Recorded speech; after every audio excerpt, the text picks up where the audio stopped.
अब देख रहे हैं करगिल नामा लद्दाख की अपनी आवाज़। औज़ुबिल्लाहिमिनश्शैतानिर्रजीम। बिस्मिल्लाहिर्रहमानिर्रहीम। सबसे पहले मैं मीडिया हज़रात का तहे दिल से शुक्रिया अदा करता हूँ कि वो अपना टाइम निकाल कर यहाँ आए। तो सबसे पहले कुछ दिन पहले हमारे यहाँ LAHDC करगिल के इलेक्शन का ऐलान हुआ।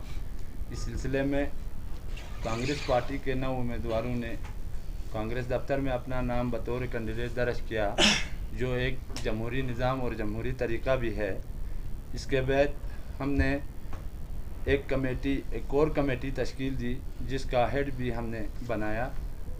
आज 9 दिन के बाद हमारे ऑफिस में कोर कमेटी का फ़ैसला आया हुआ है, जिसको हम मीडिया हज़रात के ज़रिए अवाम अन्नास के सामने बयान करना चाहते हैं। सबसे पहले हाजी नियाज़ होलियाल, जो एक कंटेस्टेड कैंडिडेट के नाम से नाम दर्ज किया था, ज़ुबैर अहमद होलियाल, मुस्तफ़ा हाजी वकील, अब्दुल समद बेरस, सलीम अहमद गोशन, हाजी अब्दुल शकूर और मोहम्मद इस्माइल मीर, नूर मोहम्मद मुश्कू। आखिर में मैं अली खान मुरादबाग और मैं आखिर में मैं इन तमाम मेंबरान ने पार्टी के हक़ में अपना नाम वापस लिया और 2 नाम आखिर में कोर कमेटी के फ़ैसले के लिए दिया गया, जिसमें मुस्तफ़ा हाजी वकील और अब्दुल समद का नाम ज़ेर गौर था। और आज फ़ैसला कोर कमेटी की तरफ से हमारे दफ्तर में पेश किया गया और मुंतखब उम्मीदवार का नाम अब्दुल समद दिया गया है। आखिर में मैं द्रास की तमाम आवाम से गुजारिश करता हूँ कि वो कांग्रेस पार्टी के नुमाइंदे को भारी अक्सरियत से जिताएं। व शुक्रिया।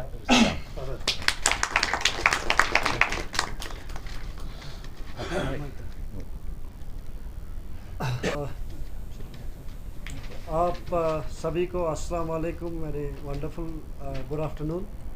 और सबसे पहले तो आप मीडिया हज़रात का बहुत बहुत शुक्रिया कि आप हमारे कॉल पर यहाँ आए और इस प्रेस कॉन्फ्रेंस को आज आपने कवर किया। और साथों साथ जैसे कि हमारे सदर साहब ने कहा, अहमद साहब ने, कि हमारे 9 कैंडिडेट्स हमारे मैंडेट के लिए हमारे यहाँ पे उन्होंने नाम डाला। और उन 9 कैंडिडेट्स को हमने बहुत सारे 9 दिनों में 10 दिनों में बड़े सारे हमारे डिलिब्रेशंस हुई, डिस्कशंस हुई, वोटिंग्स भी हुई बीच में कि, और इस तरह से हम इस मरहले पर पहुँचे 10 दिन बाद कि उस 2 लोग हम उसके बाद रह गए। उस 2 लोगों में भी हमारा एक कंसेंसस हुआ, एक बहुत सारी चीज़ों पे एनालिसिस हुआ और हमने सब फाइनली हमारी कमेटी ने, और जिसका ताउन हम सब करते हैं, उनने डिसाइड किया कि हमारे अब्दुल समद जो है हमारे कैंडिडेट होंगे कांग्रेस के अपर द्रास रंबीरपोरा कॉन्स्टिट्यूंसी के लिए। और वो आने वाले LSDC 2023 में हमारे द्रास का हमारे कांग्रेस पार्टी का लीडर होंगे। तो इस बात का मुझे बहुत बहुत फ़ख्र है और ख़ुशी भी है।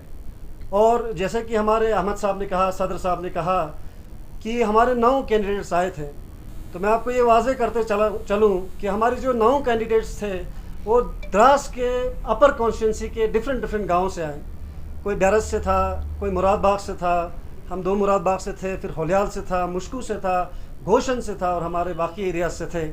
और साथों साथ वो अलग अलग डाइवर्स बैकग्राउंड से वो थे। कोई बड़ा था, कोई छोटा था, कोई किसी और बैकग्राउंड से था, तो कोई किसी और एजुकेटेड बैकग्राउंड से था। हम सब बड़े सारे बैकग्राउंड से यहाँ पर आए। और कांग्रेस पार्टी ही मुझे लगता है ऐसी पार्टी है जिसमें इतनी ज़्यादा डेलिब्रेशन मैंडेट को लेकर हुई है, जो मैं समझता हूँ मेरे लिए पर्सनली हम सब के लिए एक बहुत ही बड़ा एक डेमोक्रेटिक सेटअप का, एक बहुत ही अच्छा डेमोक्रेटिक प्रोसेस का, और जो डेमोक्रेसी का एक स्पिरिट होता है उसका एक बहुत बड़ा एक मैनिफेस्टेशन होता है कि आपने इतने एक मैंडेट के लिए एक बंदे को मैंडेट देने के लिए इतनी ज़्यादा आपने उसको मौका दिया, हर किसी को एक एकोमोडेट किया और हर किसी को एनालाइज किया। तो मैं समझता हूँ ये अपने आप में एक जीत है कि हमने इतना ज़्यादा डेलिब्रेशन किया हमारे, और सब के बाद इन डेलिब्रेशंस के बाद हमारे एक अब्दुल समद को हमने डिसाइड किया कि हमारे लीडर होंगे। तो इट शोज़ दैट कितनी यहाँ पे एकोमोडेशन लोगों की होती है। तो मैंने ये भी सुना है, बहुत सारे सुनने में आया है कि बहुत सारे खैमे ऐसे हैं जहाँ पे पिछले 20 साल से बस एक ही ब्लड ग्रुप के लोग इलेक्ट होते हैं, एक ही ख़ानदान के लोग इलेक्ट होते हैं, और एक ही खैमे में सिर्फ कुछ ही लोगों को, कुछ ही बैकग्राउंड के लोगों को अलाउड है कि वहाँ कंटेस्ट करें। कोई भी डेमोक्रेसी वहाँ पे नहीं है। तो मैं समझता हूँ कि कांग्रेस पार्टी एक ऐसी पार्टी है जो लोगों को मौका देती है, जैसे मुझे मौका दिया, बाकी सारे लोगों को मौका दिया कि अपनी नुमाइंदगी वो यहाँ पे करे। तो मैं समझता हूँ कि एक डेमोक्रेसी की पहली ही जीत है हमारे लिए। और दूसरी बात मैं ये समझता हूँ एज ए द्रासी, as a resident of Drass, मैं ये समझता हूँ कि हमारा जो द्रास है, स्पेशली जो द्रास है डिस्ट्रिक्ट करगिल में, एक वाहिद जगह ऐसी है जो मेरे ख्याल में एक गुलदस्ता है जहाँ पे हर किस्म के फूल यहाँ खिलते हैं। मैं समझता हूँ कि ऐसे में मैं अपने नौजवान जो वोटर्स हैं, जो अपने हमारे द्रास के वोटर्स हैं, जिन्होंने एक ही आइडियोलॉजी को आज तक वोट दिया है, एक ही फैमिली को जो वोट दिया है, मेरी अपील है स्पेशली हमारे यंगस्टर्स से कि आप ये देखें कि किस पार्टी में आपको फ्यूचर के लिए आपको स्कोप है, किस पार्टी में एकोमोडेशन है, किस पार्टी में आपको रोल अपना एक किरदार अदा करने का आपको इख्तियार मिलता है। तो आपको इन चीज़ों का बहुत ध्यान रखना है। और जो अब्दुल समद साहब हमारे लीडर जो हमने चुना है, हम सब ने मिलकर, हम सारे एरिया के लोग, सारे बैकग्राउंड के लोग आकर हमने इनको चुना है, क्योंकि हमें उम्मीद है, हमें पूरा भरोसा है अब्दुल समद पे कि हमें जिताएंगे। और नहीं सिर्फ जिताएंगे द्रास में, कांग्रेस पार्टी को बड़े पूरे इलाके में, चाहे वो कांग्रेस पार्टी का हो या चाहे कहीं का भी हो, हर बंदे को, हर फिरके से जो आता है, हर बैकग्राउंड से जो आता है, वो उनको भरपूर उनकी मदद करेंगे। तो हम सबको पूरी उम्मीद है, हमारे बुजुर्गों को, बड़ों को, छोटों को, सबको को इंशाल्लाह की सबकी खिदमत अब्दुल समद साहब करेंगे। तो मुझे पूरी उम्मीद है कि आप सब भी इनका सपोर्ट करेंगे। और मेरी अपील है एज ए न्यू वोटर, नए जो यूथ है, मेरी अपील है यूथ से हमारे स्पेशली और बाकी लोगों से कि आप इनको एक मौका दें, ताकि आने वाले टाइम में हमारे द्रास की तरक्की हो। हमारा मैनिफेस्टो हो वो भी हम रिलीज़ करेंगे बहुत जल्द समद साहब का। तो आप सबसे अपील यही है, गुजारिश यही है कि आप पूरी भरपूर तरीके से इनको जिताए और द्रास की तरक्की में और द्रास में एक नया एक रेवोल्यूशन लाए, नई एक चेंज लाए, नया एक होप लाए। तो मुझे उम्मीद है कि आप सब सपोर्ट करेंगे। पब्लिक से मेरी अपील है, हम सब की अपील है कि आप इनका शाना बशाना इनका साथ चलें और उनको मौका दें। हमारे चैनल को सब्सक्राइब, लाइक, कमेंट, शेयर करना न भूलें।